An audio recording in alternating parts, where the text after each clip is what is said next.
जय श्री कृष्णा। श्री कृष्ण चरित अमृतम भाग 69। नंदीश्वर पर्वत। आज हम श्रवण करेंगे नंदीश्वर पर्वत का वर्णन। कल हमने श्रवण किया था वृषभान जी और ब्रजराज दोनों में बात हुई थी कि कहाँ पर रहने को स्थान दे रहे हैं। तो वृषभान जी ने कहा था कि यहाँ पर नंदीश्वर पर्वत, आप वहाँ पर रह सकते हैं।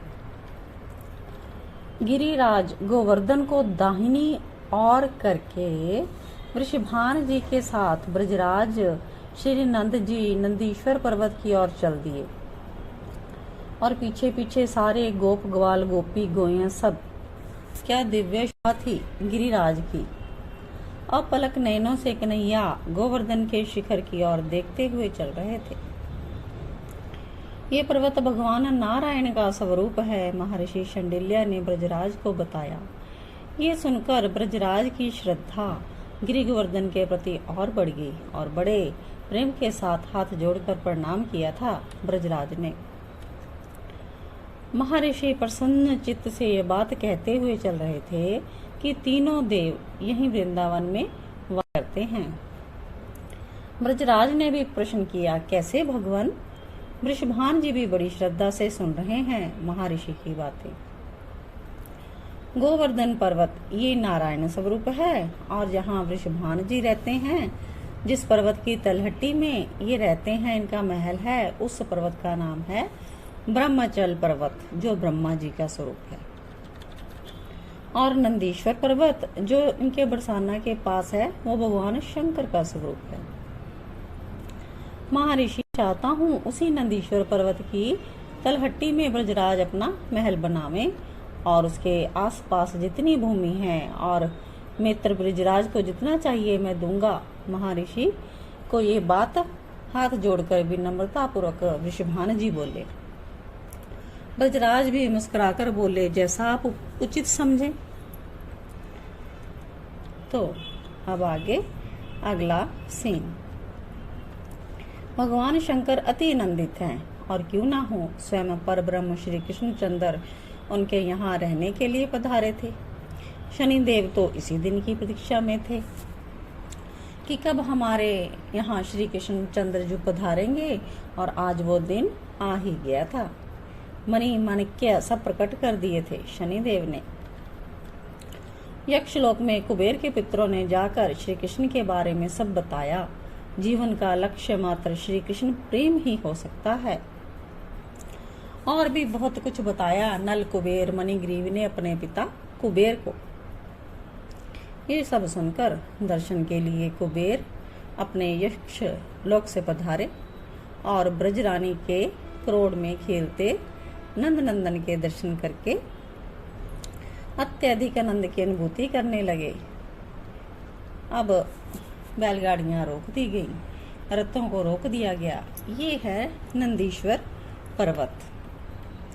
हे मित्र ब्रजराज, यही है नंदीश्वर पर्वत। ब्रजराज और ब्रजेश्वरी ने देखा तो दोनों ने झुककर उस पर्वत को भगवान शंकर का स्वरूप मानकर प्रणाम किया।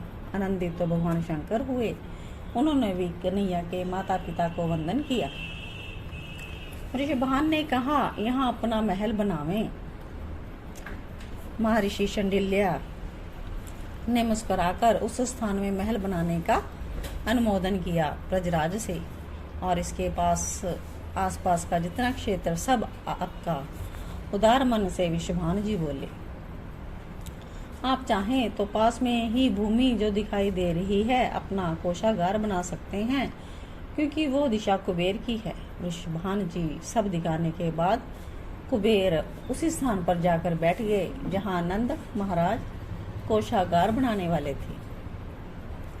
उपनंद जी ने नंदीश्वर स्थान को देखा, हरियाली थी, पास में यमुना बह रही, वन प्रदेश, अत्यधिक मोहक पक्षियों का कलरव निरंतर कर्ण रंध्रों को सुख पहुंचा रहा था।